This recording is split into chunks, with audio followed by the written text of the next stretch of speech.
Tonight's top stories from 27 First News. A shootout at a Warren gas station caught on tape. We'll show you the suspects and how you can help police catch them. Also, more Ohioans than ever getting concealed carry licenses. We'll break down the numbers statewide and locally coming up.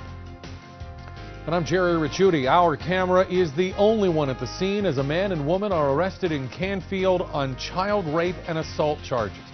I'll have that story coming up as 27 First News at 6 begins now.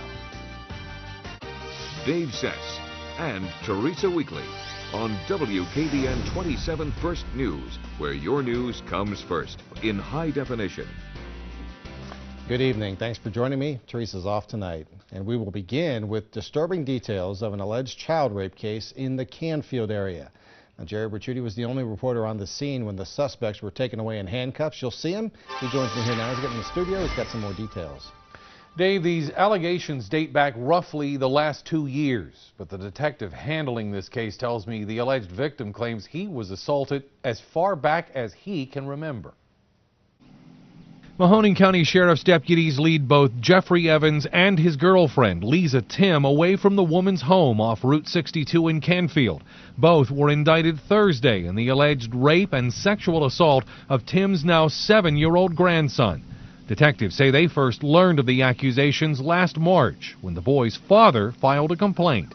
And he said that it's been going on since the kid was 5 years old. Investigators say the alleged victim's parents are divorced, with his mother having custody at the time. The father claims the assaults began initially as inappropriate touching and then progressed to sexual activity between Evans and the boy. He was forced to let the kid go there every weekend, and then the kid would come home and tell him these things are going on at Grandma's house. Although the father reportedly complained to authorities in Medina County, where he lives, charges were never filed. It wasn't until local investigators were notified that the case started moving forward. And we had the boy subsequently interviewed at Akron Children's Hospital. That interview, they found that there was probable cause to believe that this boy, by history alone, had been sexually abused. Martin, who recently retired from the department, says that information lined up with a similar evaluation conducted on the boy in Cleveland. It says that he has post-traumatic stress and depression and anxiety disorders based on the history of his allegations. For now, I'm told the boy is safe and living with his father and other siblings in Medina County. As for the suspects, they may be spending the weekend in the county jail, facing their initial appearance in court early next week. The nature of the charges against Evans could bring a life sentence without parole if he's convicted. Dave? All right, Jerry, thanks. All 4 suspects in a fatal Niles home invasion have been indicted now. Scott Crislip and Nicole Allen turned themselves into police to face charges of murder and involuntary manslaughter, as well as attempted aggravated burglary. Now, Allen's husband, Terry, was fatally shot by homeowner Roy Hahn as he tried to break in to the Niles Cortland Road home. Both pleaded not guilty and are being held on $500,000 bond. Obviously, she didn't feel very concerned about her children when she was out at 12:30 in the morning with her and her husband committing burglaries and breaking into homes. She had no concern about them that night. The only reason she has concern about them now, of course, was because she faced the prospect of being held in jail in lieu of bond. Michael Burns and Mindy Sierra were arraigned on similar charges yesterday. Prosecutors say the 4 face murder charges because someone died during a crime they committed. A wild attack at a Warren gas station last month, and it was caught on tape. Police shared that video today with Jeff Lefkulich and hope you can give them the info to catch the suspects. Look closely at this surveillance video taken from the Sunoco gas station on West Market Street and Todd Avenue in the early morning hours of July 21st. Warren detectives say 31-year-old Russell Serena approached this black Lincoln for a ride when all of a sudden things went horribly wrong. When he approached him, there were words exchanged, which we're not sure what that was. But eventually these men get out of the car, 3 black males, and they assault this gentleman. If the beating wasn't enough, the men can be seen chasing Serena across the front of the car, firing a gun at him once or twice. Then the chase went inside the gas station, where you can see one suspect fire off another round. It was a scary situation for the employee working that night, but it could have been a lot worse. Take a look at where the bullet went through, right next to where the cashier usually stands. The bullet went through the back cabinet, struck part of the safe, and ricocheted into the ceiling twice. Sunoco manager Jill Sweet says people need to think before they act.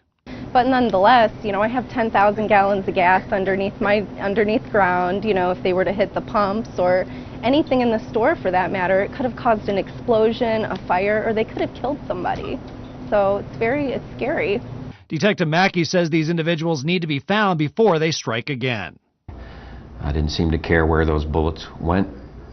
Business was open, customers were inside, and it was a very dangerous situation. We're just lucky that nobody was hit. If you have any information on who the three men in the video are, you're to call Detective Wayne Mackey at 330-841-2684.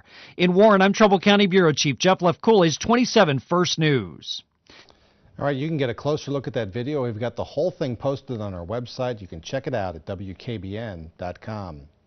Police investigate a bomb threat on the campus of Youngstown State University. Around 9 a.m., about a dozen staff members received an email saying a bomb would go off on campus. YSU police, Youngstown police, and the FBI investigated and determined it was not a credible threat, but still searched the buildings.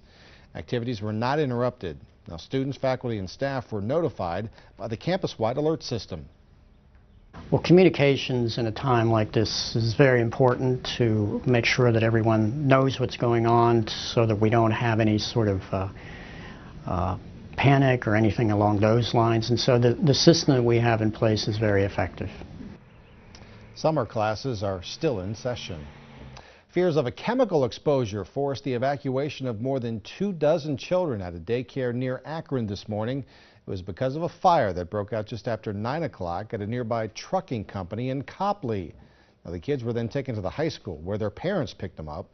One worker is hospitalized with burns. Fire officials say a trailer contained a flammable substance that can produce poisonous vapors. Now, the evacuation order was lifted about 2 hours later. Figures from the state attorney general suggest Ohio could set a record this year for new licenses for people to carry concealed weapons. Statewide, more than 63,000 new permits were issued for the first half of the year alone. That compares to about 76,000 licenses issued for all of last year. In Mahoning County, the sheriff tells us he expanded the hours his staff is able to process these CCW requests, and it's meant added revenue as well for the department. It is able to use for civil employees and actually pay for that process. What we have seen in the last few months since we expanded our hours and with the increase, those funds have almost doubled. We're at about a $100,000 a year clip. By the way, figures for our three-county area show nearly 22,000 concealed carry permits were issued locally between April and June of this year, or 2,200, excuse me. 1,300 of those were for new licenses. Late morning crash on Youngstown's south side, sending 2 people to the hospital. Happened at the corner of Midlothian and Southern Boulevards around 11:30. Police say neither of the drivers was badly hurt, but both were taken by ambulance to be checked out. Reports on the crash are not yet complete. And the weather, bringing down some trees along Youngstown Hubbard Road in Hubbard early this morning. A tree falling near Logan Gate Road, bringing down power lines. We're told that tension on the wires likely brought down a transformer not too far away on Lewis Seaford Road.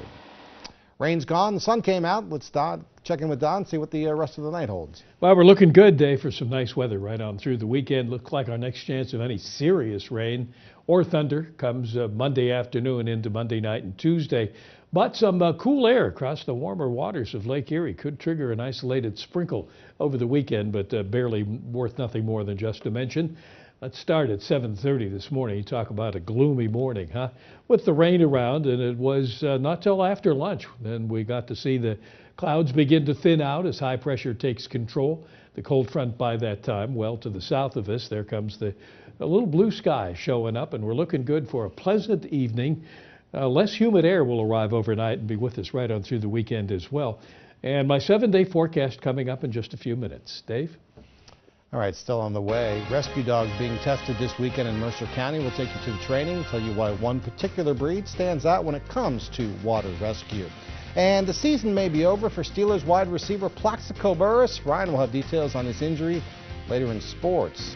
Dow drops again today, 72 points, first weekly loss since June for the markets. Here's the rest of the Farmers National Bank Stock Report.